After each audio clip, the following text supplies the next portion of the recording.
still known as...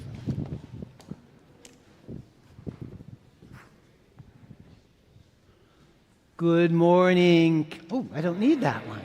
How are you? Okay, so glad you are here. Welcome to Music Sunday. I'm Bryan Baker, music director here at UUCB, and so we are all so glad you have come to join us today. Before we begin, before we go further, we want to acknowledge that we are in Huchiun, the unceded territory, the ancestral homeland of the Chochenyo-speaking Ohlone people. The theme today, we're starting this is a summertime when we have sort of separate themes per services. This one is about music and the health benefits you get, health and spiritual benefits you get from singing and from music in general. It's going to be a little bit more about singing because most of the studies have been done on singing, because in England and the United States, where most of these studies have been done, a lot of people sing. Something like 64 million Americans sing in some kind of a chorus. 64, that's 1 in 6 people. It's pretty amazing. And as we go through the service, you'll find out why. The health benefits are pretty remarkable. After the service, you're welcome to head out for coffee and conversation in the atrium and social hall. And if there's something weighing on your heart, or a joy, or something you'd like to share, there's a memory book in the back, and we can read something aloud during the service, or you can light a candle, and it will remain an unspoken thought.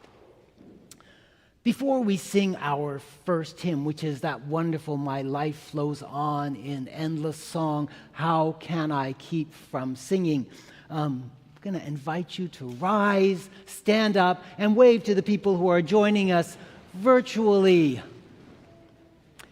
And now you can greet one another before we sing "My Life Flows On."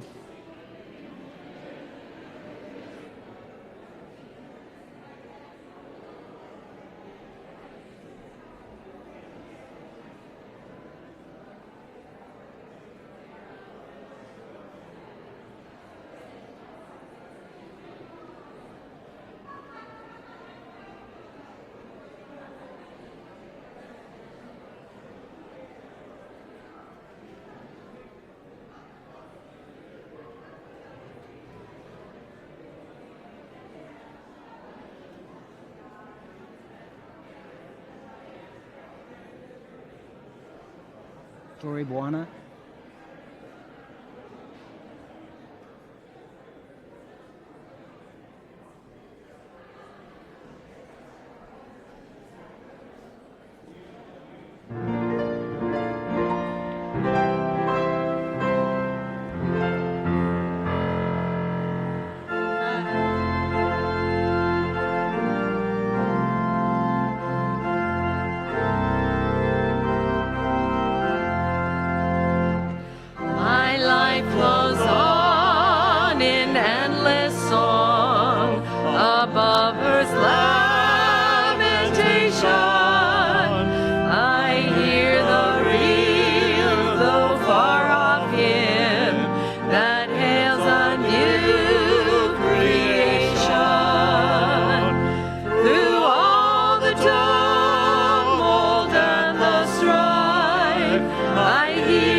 Good morning again. I've never wished that I smoked before, but I can't find any matches for lighting the chalice. Does anybody have a match? Ginger's getting one from the back. Getting one from the back, that's fantastic. And just a second, we'll light the chalice. Thank you, have a seat.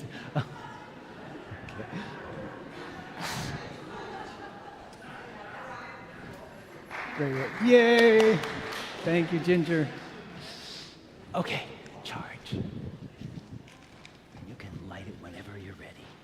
Thank you. Yeah, it's okay.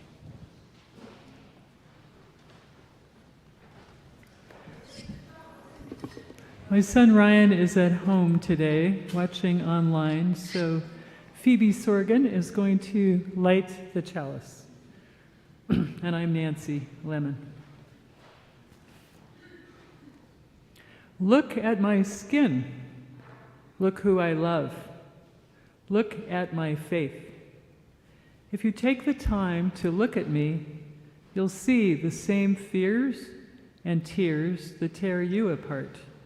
The same love, the same hope, the same need, the same joy. Turn up the voices of truth. Learn to let mercy through. Love will guide us to a world where we all can see.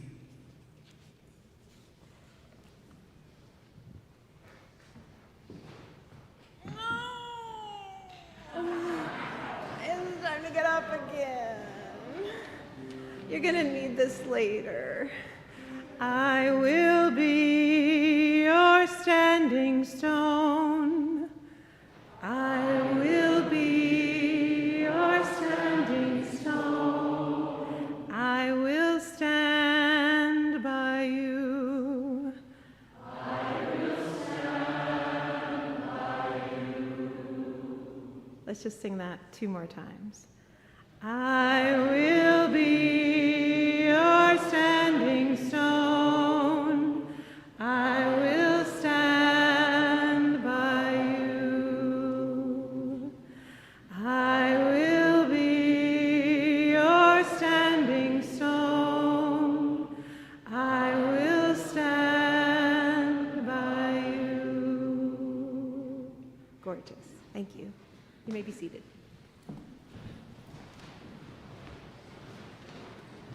We have a story, and the story is interactive, so don't worry, no harm will come to any of us. There once was a cat named Jessie, and Jessie lived by a house with a lot of other cats. And Jessie sometimes got a little bit sad, but Jessie loved to sing, and when she sang, she felt better. So she sang a lot. She sang a lot, she sang a lot, she sang so much that all the other cats said, Jessie, enough. We can't stand all this singing. If you have to sing, just go to the open field a few blocks down and sing there. So Jessie kind of slowly slinked her way down to the field. And it was a beautiful field, and it had in the center a great big rock, and over to one side a little pond. So Jessie went by the rock and sat down on one side, getting the sun just right. And after a little bit, she started to sing, and she started to feel better. Can you sing Jessie's song? It doesn't matter if it's right or wrong. Just give it a go. The meow song.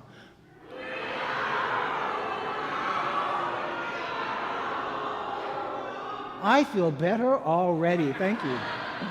And a few blocks in the other direction, there was a dog named Thomas who lived outside a house with a lot of other dogs. And Thomas was a very cheerful dog, except that he had a very unhappy leg. It hurt almost all the time. So you sang, and it felt better. He didn't notice the pain so much when he sang, and he loved to sing. So he sang, and he sang, and he sang. And after a while, all the other dogs said, Thomas, enough with the singing. If you have to sing, go to the field. It's only a few blocks away. So he kind of went limping on his way down to the field, and he saw the rock, and he went to the other side of the rock because he didn't see the cat. So he went to the other side of the rock. He settled in, And after a little bit, he began to sing, and then he felt better. What do you think the Bow Wow song sounded like?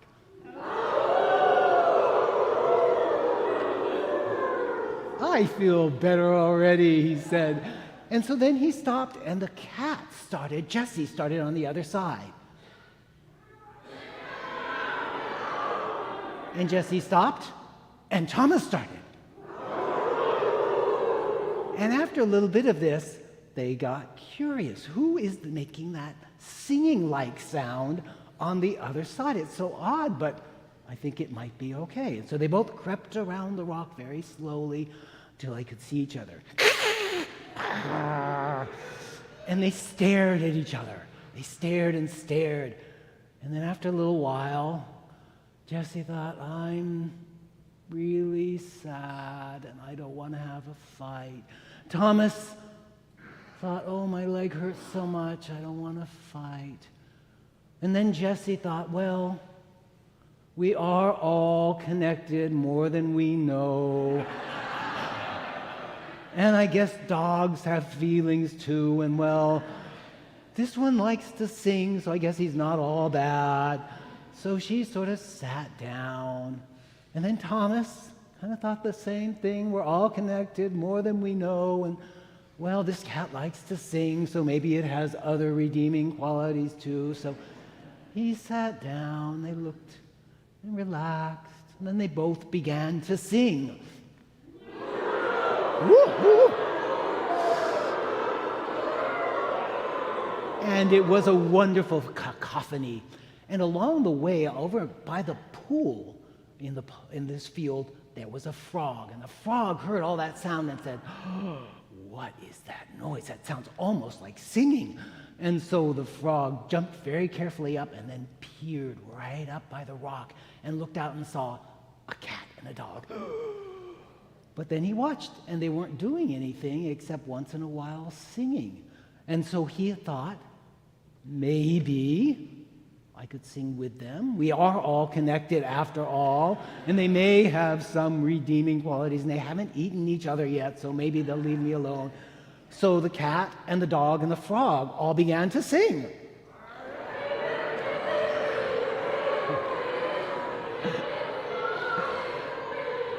And from the other side of this little field, there was a chicken, and the chicken did the same thing. It came over, and it looked, and it said, a cat and a dog and a frog, and no one's dead.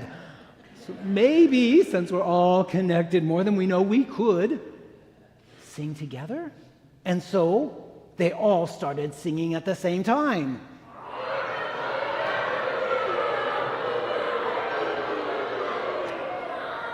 You make a great critter chorus, y'all. And then from a couple blocks away, there was a donkey with very keen hearing. And the donkey was in a little pen, and he heard this sound, and he said, I hear a chorus. That's the place for me. I may be a bad singer, but they're worse, so I'm going to go join. So with one enormous leap, he leapt over the fence of his pen and went trotting on down to the field. And he rushed right up to the other ones because he knew they were all connected more than we know. And he joined in the song. So now we had all these animals, including a donkey, singing.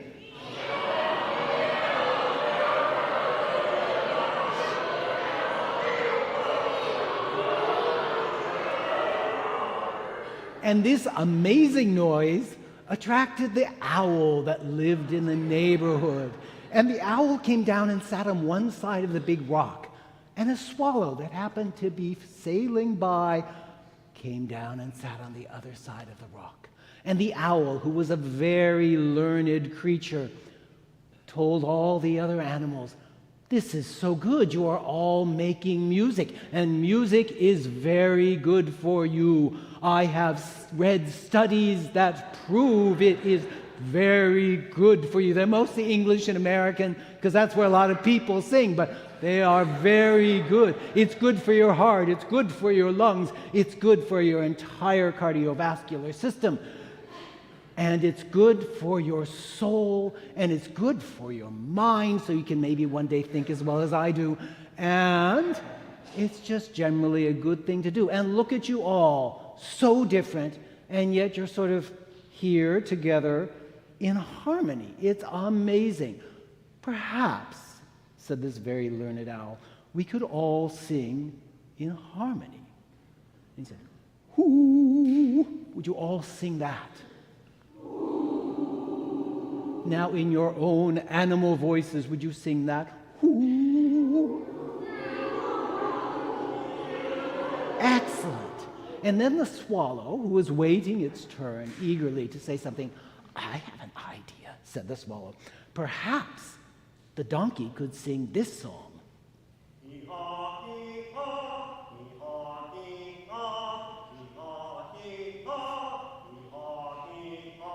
Can we all try in our own animal voices the donkey song?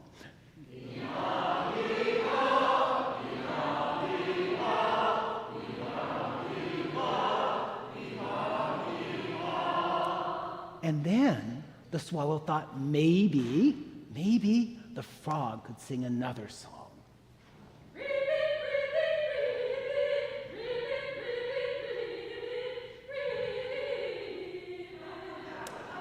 Okay, let's see, in your own animal voices, can you sing that one?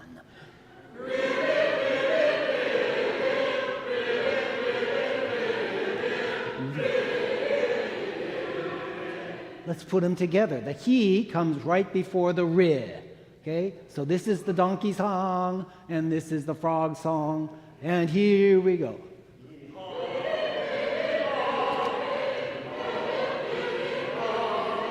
Ribbit, ribbit, ribbit, ribbit.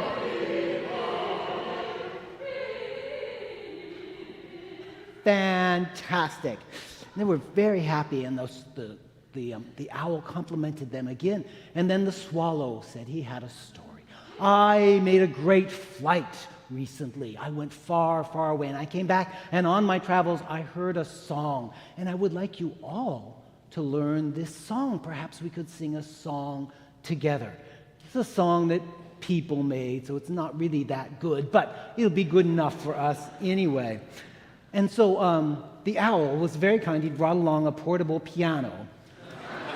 And the owl played the tune for this new song.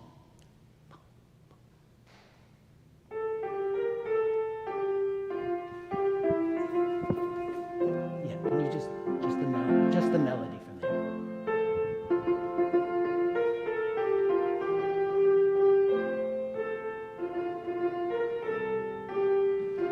And the owl said, "Are you ready?" And the animals said, "Not quite." So the owl played it again.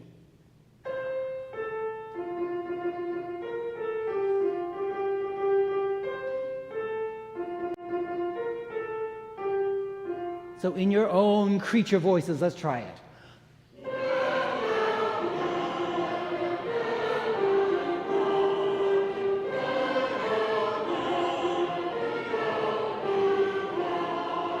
And now the owl says, "Take your choice. You can do the donkey song, you can do the frog song, or you can sing that melody that the swallow just taught us." Here we go.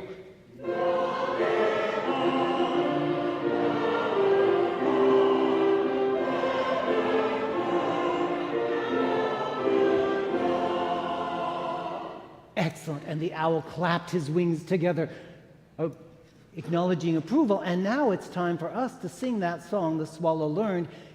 Amazingly enough, it's in our teal hymnal, 1033, and the words may just be up there on the screen. So find your book, rise up as you are willing and able, and let's join in singing. Bwana, is it up there? Yes. Bwana awabariki. Would you say the words? Bwana awabariki. And you have a choice now. You can continue in your creature voice or with the words.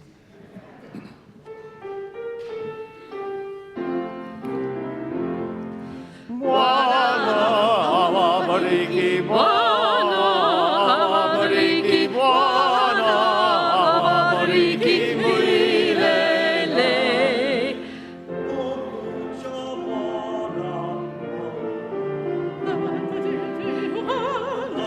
Awabariki milele.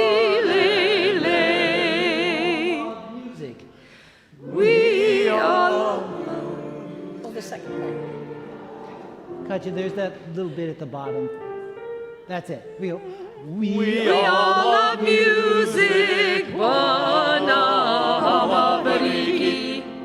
I think the owl would like us to try it again. Here we go. We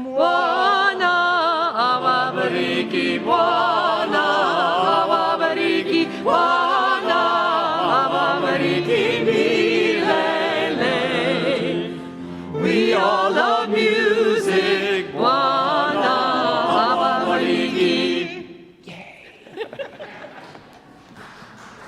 Don't go away. Don't go away. Oh, go get your music, though.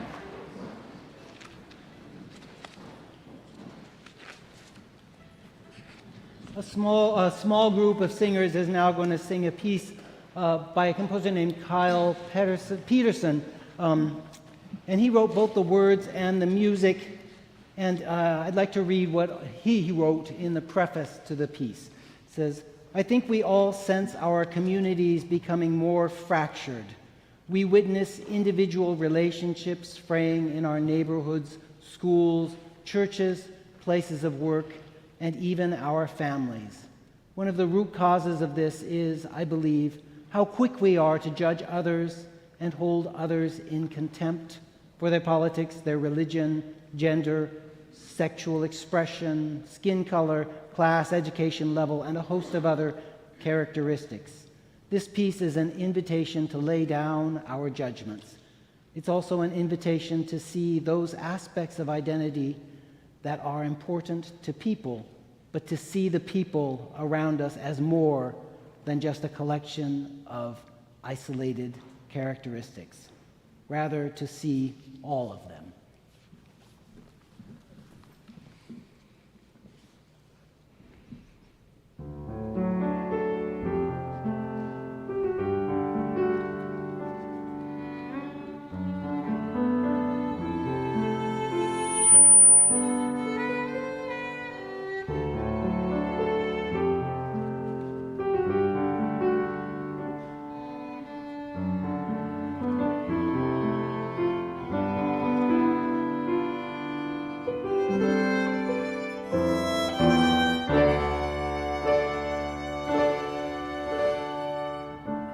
Look at my skin. Do you see only skin or the soul within?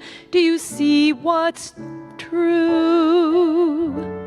And look who I love. Do you view me as less like none of the rest of me matters to you?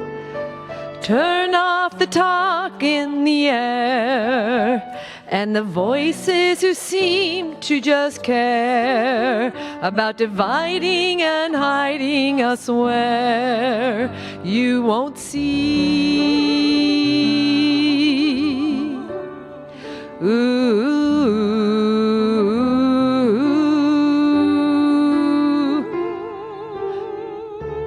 Ooh.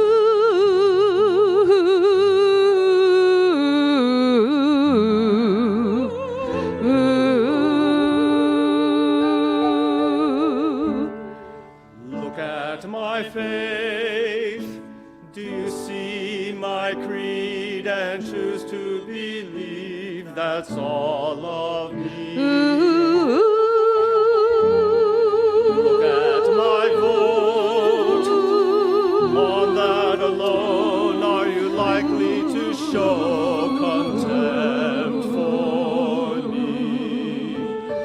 Turn off the talk on the air and the voices who seem to just care about dividing and hiding us where you won't see. You don't have to see, but if you take some time to look at me, you'll see the Same fears and a good heart, and the same tears that tear you apart. see the same love, the same hope, The same need, the same joy, the same love, the same hope, the same need, the same joy. So look at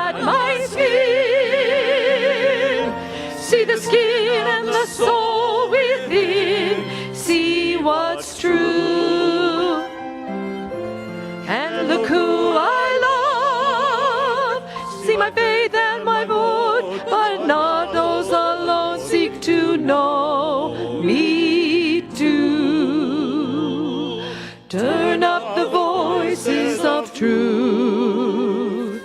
Learn to let mercy through.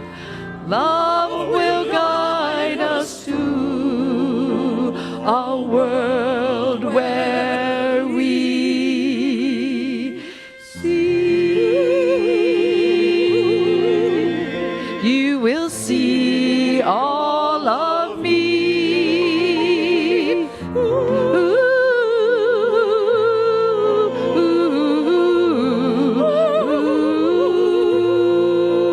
Turn and see. All of me. All of me.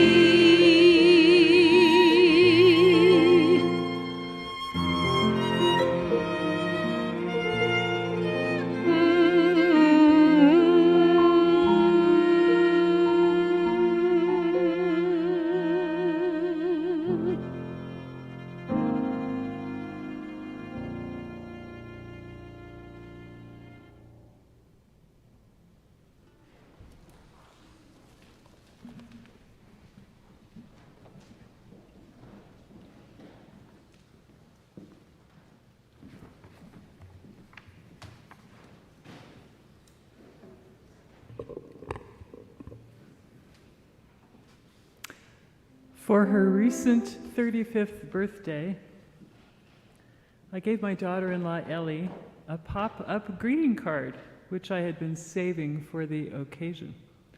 She and Ryan, my son, have 5 cats. The card has many cartoon cats by B. Kleiben, you might recognize that name, who are eating Chinese takeout and using chopsticks, and I knew she would love it, which she did.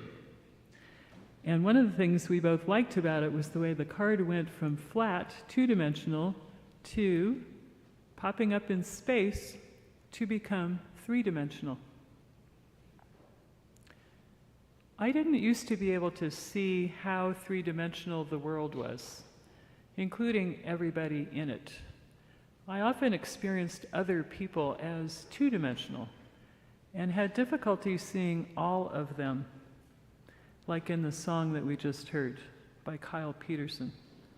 One reason for this difficulty is that I was born a preacher's kid and grandkid, and there were many good things about that, but one of the family rules was when we were in public, we had to look like we were fine all the time, no matter what was going on inside us.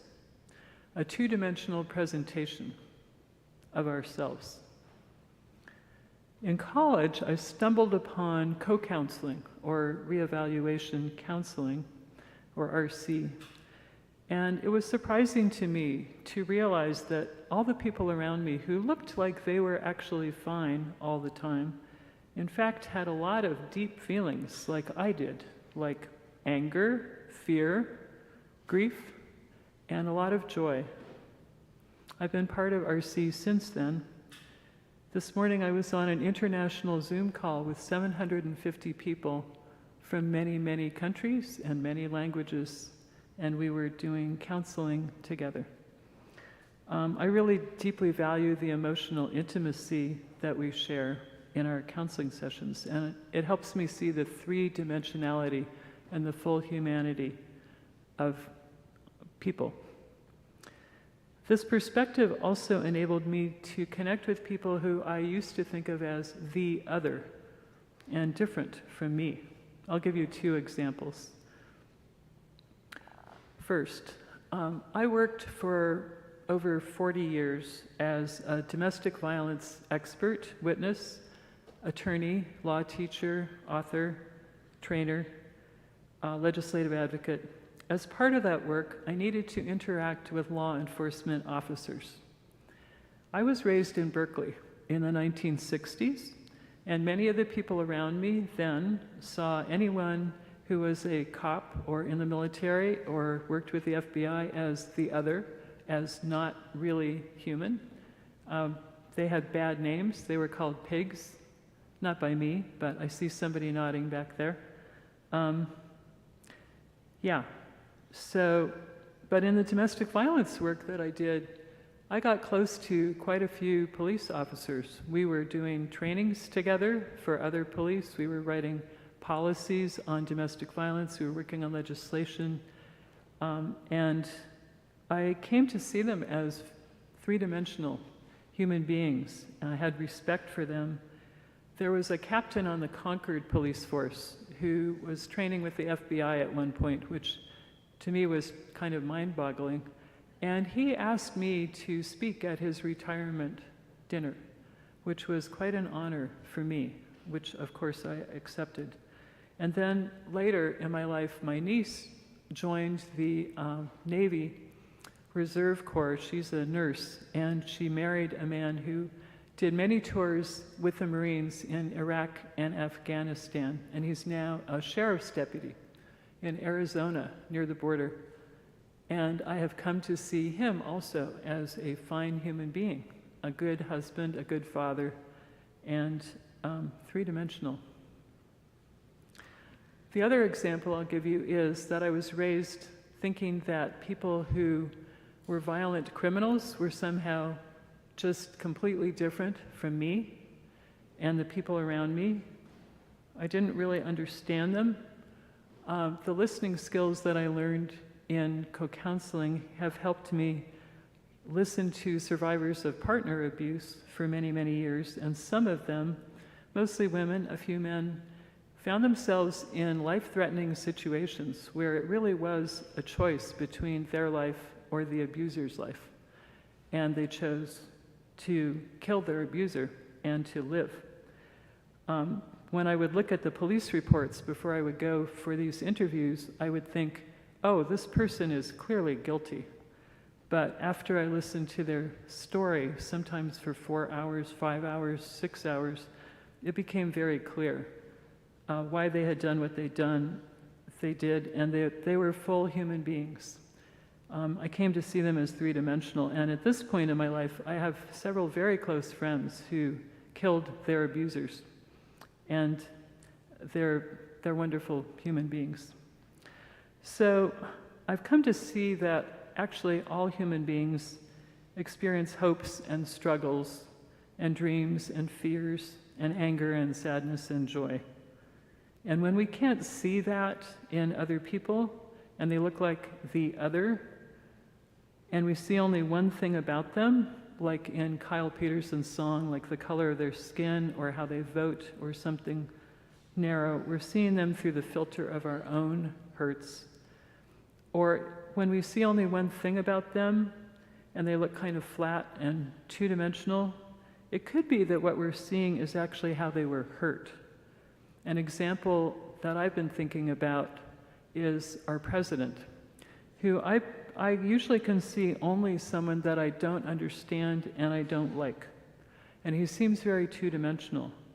But if I try hard, I can remember that he was once a little boy, like my son was, and he got very hurt. And like every other human being, he must have some goodness and tenderness behind his scary and offensive mask.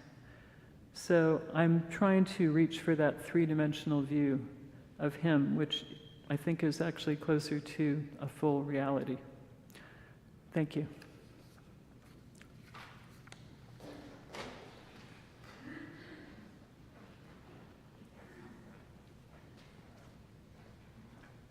We can take this time now, excuse me, we can take the time now to join in stillness, breathing and sharing the precious gift of life. There is nothing else you need to do right now. Come to your center.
This community is your standing stone and will stand by you.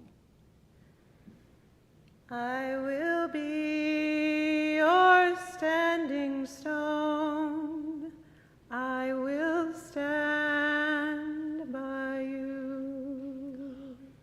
I will be your standing stone. I will stand by you. May our time together honor all the hopes we hold within. May this time bless us with inspiration, comfort, and renewal.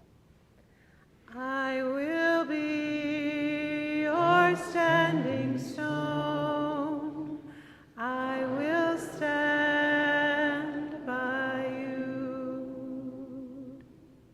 Christina Kreveling has written that she is grateful for the recovery of Lonnie Mosley. It was way too close a call. And someone has written, hold in your thoughts Helen Tinsley Jones, Helen Toy, and Mary Muehlbach. I will be your standing stone. I will stand by you. Beth says, happy 85th, Ray. And someone has written, a prayer for the soul of Victor Mayer, who passed away, much beloved by fellow scholars and students. A prayer for a friend, Clark, whose heart aorta has enlarged, that he enjoy more years ahead. And also for a friend, Davis, who has just learned of a prostate illness. We need to count our blessings. Amen. I will be your standing stone. I will stand by you. I love Freestone, and we can carry on the long tradition. Peace, Jeffrey Woodrow Misters, honoring women. Someone else has written, I send healing wishes to 3 sisters, Helen Toy, Dr. Robin Mitchell, Anne Greenwood. Cynthia and Carrie mourn the loss of a family friend, Laverne, and know that her memory will be a blessing for all who know her. I will be your standing stone. I will stand by you. Let us open our hearts and minds to the stories of those who have come before, those who are here today, and all our hopes for tomorrow. Let us call upon that light which shines in each of us to give us the strength to stand together through these unsettled times.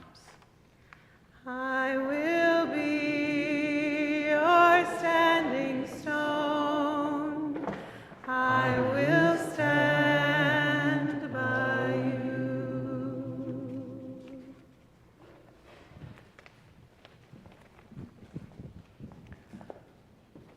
So the owl, do you remember the owl? The owl mentioned those studies which have been done that show that music is very powerful as a healing force. I will not give you too many scientific terms in this. In fact, I'll just give you the condensations of the very long, detailed, and hard to comprehend studies that I read along with the owl. But I will say that the overall benefits of psychological and physiological really have been benefits, particularly of singing, but of music in general, have been well documented. Singing is good for you. Singing with others is even better for you. It reduces the stress hormone called cortisol, and less stress is definitely good for us. When we sing, especially if we sing together, it regulates our breath and our heartbeat. In fact, they found that sometimes in small ensembles of singers, the heartbeats sync up. It increases endorphins and cytokines, and these are the things that make us feel better. And so it improves a positive feeling, and it boosts our energy, perhaps because we feel a little bit better. It helps with pain. You remember Thomas the dog. Really, when you do these things, you think less about the pain, you feel the pain less because you have more cytokines and endorphins flowing in your body. Singing in an ensemble does this not merely during the time when you are singing, but it continues long after that. Physical exercise is especially, obviously, the lungs, also the heart function. It's a general aerobic workout. It's been used in studies of cancer patients in particular, many studies. There's just one that I ran across about cancer patients who are unable to do sort of the usual kinds of aerobic exercises. So instead they had them sing in a chorus, and they found the benefit was equal to that of a physical workout that others did. And this is from Dr. Jacqueline Kalinsky, who led that study. Singing involves controlled breathing and sustained vocal activity, which engages the cardiovascular system similarly to light-intensity physical exercise. She has done a whole lot of pioneering work on the value of singing for all sorts of groups of people. The people she studies are generally people with cancer, people with Parkinson's, people with various kinds of dementia. I'm going to ask the choir to listen, but to come on up, because we're going to sing in a minute. For your brain health, less cortisol, more cytokines and endorphins. That improves not only the emotional state, but it also has positive cognitive consequences. Isn't that a wonderful term, cognitive consequences? Choral singers exhibit temporally aligned brain activity called neural synchrony. And that fosters social attention, attentiveness, and interpersonal coordination, stimulating advanced cognitive function. And let me take a moment to exhibit my attentiveness. And it expands your lungs. And it expands your lungs. Marin can testify to that. So they have put the electrodes on people and measured their brain waves during and following singing and found all these things to be true. Some of these studies have such interesting names. A review of the physiological effects and mechanism of singing. It's a very good study with a very dull title. And the authors are listed as J. Kang, A. Schulp, and J. Jang. I did look up their whole names just because I don't know why they only put an initial in most of these scientific studies. But the key thing is the overall result. After they documented all the physical effects and the mechanism, they said, singing is not only the exercise of the body function, but also a way of self-expression, which brings about a positive, personal, social impact. And the piece the choir is about to sing is titled, You Are the Music.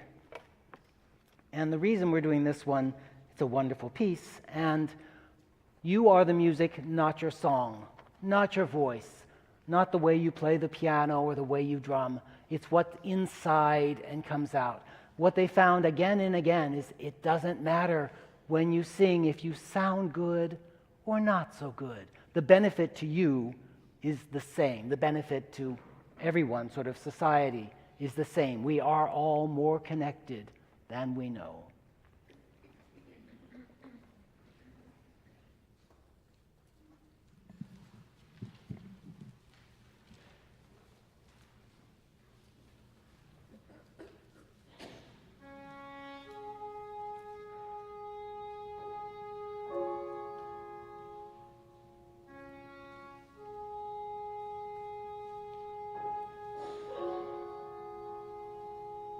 Tis you about your song. The song is but a door which, opening wide, lets forth the pent-up melody inside,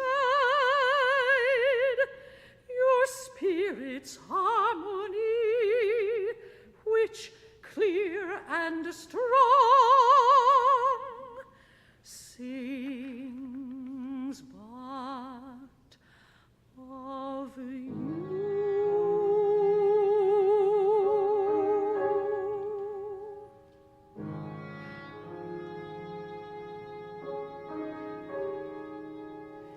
Tis you.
its harmony, which clear and strong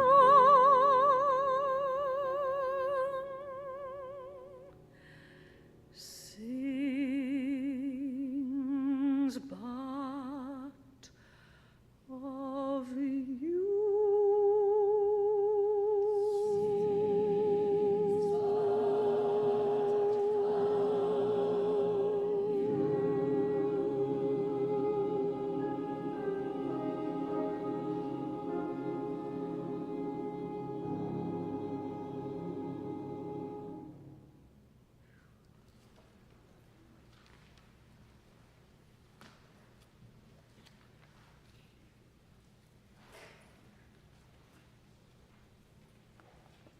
Adults who sing in choruses report significant personal benefits.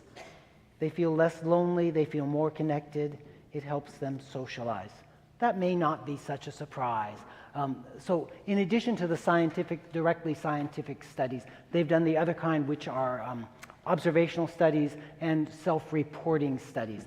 An enormous number of them, not just in the US and Great Britain and the United Kingdom, but all over countries where there are choruses or groups that sing together.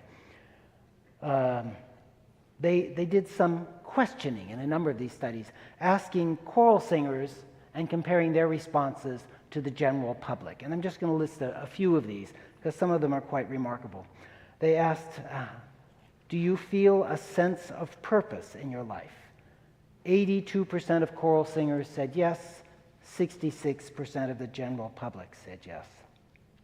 Do you expect more good than bad to happen to you? 80% for choral singers, 55% for the general public. I believe my life is meaningful. 92% for choral singers, 78% for the general public. Are you content with your friendships and relationships? 77% of choral singers, 63% in the general community. Choral singers in general, but choral singers in particular, tend to be community contributors. How many volunteer fairly often? 44% of choral singers, 27% of the general public. Contribute financially to nonprofits, 77% of singers and 63% of the general public. Support educational organizations, 37% of choral singers, 19% of the general public. Support religious organizations, 37% of choral singers and 18% of the general public. Human rights or support human rights or civil liberties organizations, 20% of choral singers and 18% of the general public. Support political or democracy campaigns, 18% versus 5%. Rating quality of life. How they rated the overall quality of life as very good, 69% of choral singers, 22% for the general populace. How many of you read? 84% of singers, 69% the general public. How many of you exercise? 39% for the singers, 16% for the regular public. How many of you engage in family activities, getting together with friends, family, and kids?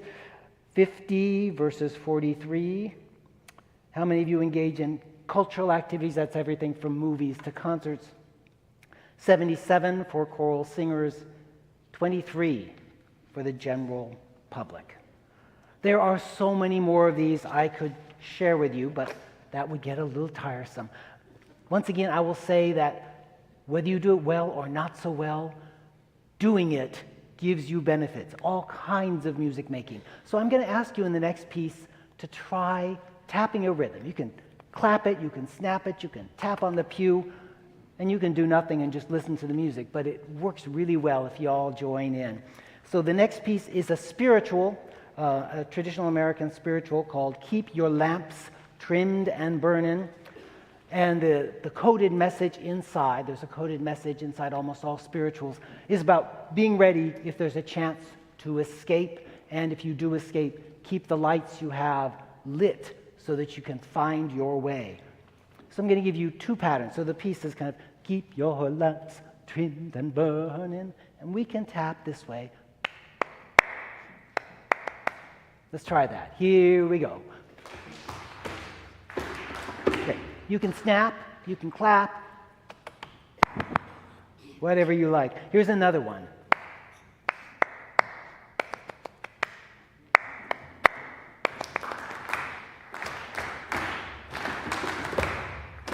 Great. Try one, try the other, make something up. And if you don't like it, just stop and listen for a while.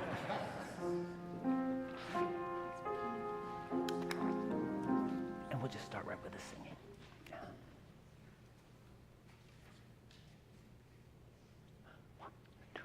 Keep your lamps trimmed and burning. Keep your lamps trimmed and burning. Keep your lamps trimmed and burning. The time is drawing nigh. Keep your lamps trimmed and burning. Keep your lamps trimmed and burning. Keep your lamps trimmed and burning.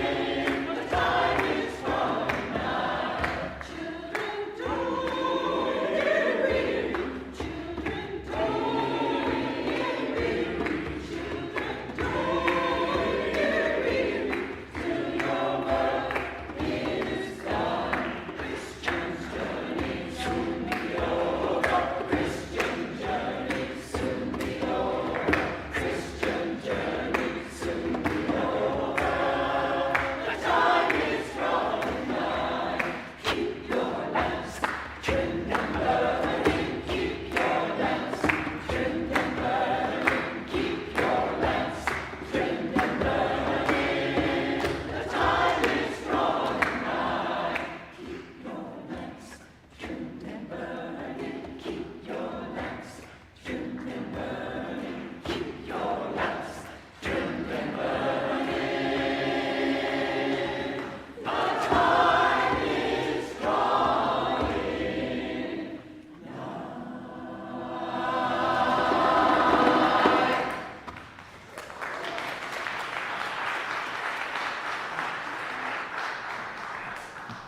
Y'all did great.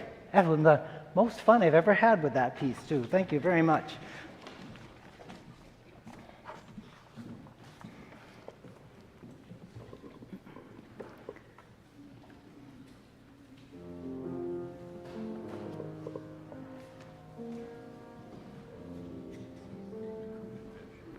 Hello, I'm Celine Fabiano, and I'm a member of your Board of Trustees. In our covenantal community, we share the responsibility for pursuing our mission by giving generously of our time, talent, and treasure. I invite you to support the work of our church through a financial contribution. Each week, half of our offering is shared with a nonprofit Good Neighbor organization. The Good Neighbor for this month is the MLK Jr. Freedom Center. Their mission is to advance youth and family civic engagement, ethical leadership, and economic and educational equity. They aim to create change through personal transformation and direct action in the most vulnerable, high-poverty communities of the East Bay region and Northern California. I'd like to invite the ushers forward now to pass the plates. You can use the device in the plate to give electronically by tapping the screen to select an amount, and then tapping a card or phone on the device. If you'd like your contribution recorded for a year-end giving statement, you can use the QR code on your badge, or you could put a cash or check donation into the donation envelope that you'll find in the back of the pew in front of you and place it in the offering plate. Thank you for giving as generously as you are able.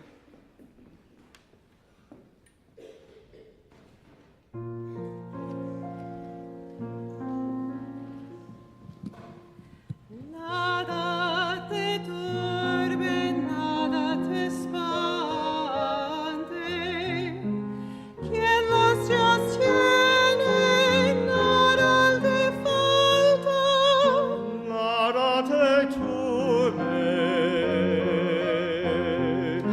nada te espante. Todo se pasa, Dios no se muda. Let nothing trouble you, Nada te turbe, nothing affright you. nada te espante. All things are passing. Se pasa, God never changes.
we have a few announcements. There are so many things happening at this church, and you can find out all about them by clicking the week ahead on the home page of our website. But there are three things in particular I'd like to point out that are happening coming up. On the 25th is a joyful postcard party where people will get together and send out postcards for good causes. On the 26th, we'll have Bridging for Democracy set up, and this will be an event you can read more about. The Palestinian Media Literacy Workshop is on August 2nd, and again, you can find out more about all of those on the website. There's a lot happening, but you'll find those. And now, would you rise in body or spirit as you are comfortable and join in saying the words on the screen, I think, that we have up here, the dedication of the offering. We dedicate our offerings and ourselves to the mission of this congregation. The loving community inspires spiritual growth and entire lives of integrity, joy, and service. And please join in singing one of our favorite songs, Blue Boat Home.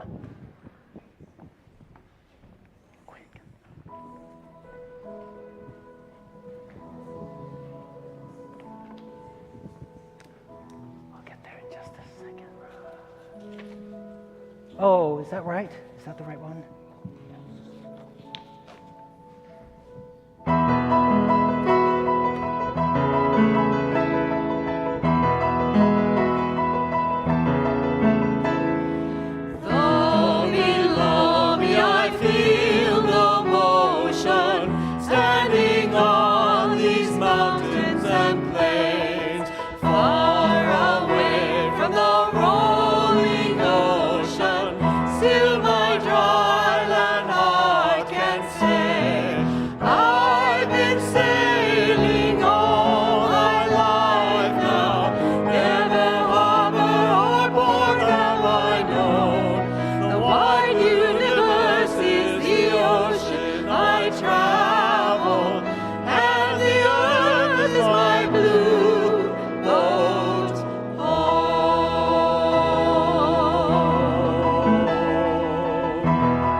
Tis you, oh, please join hands or touch a shoulder.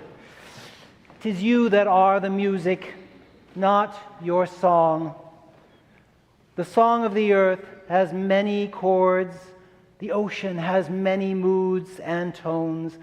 This is our life, one music with 1,000 cadences, be each other's standing stones, and go in peace. Katya and I will play a cheery postlude.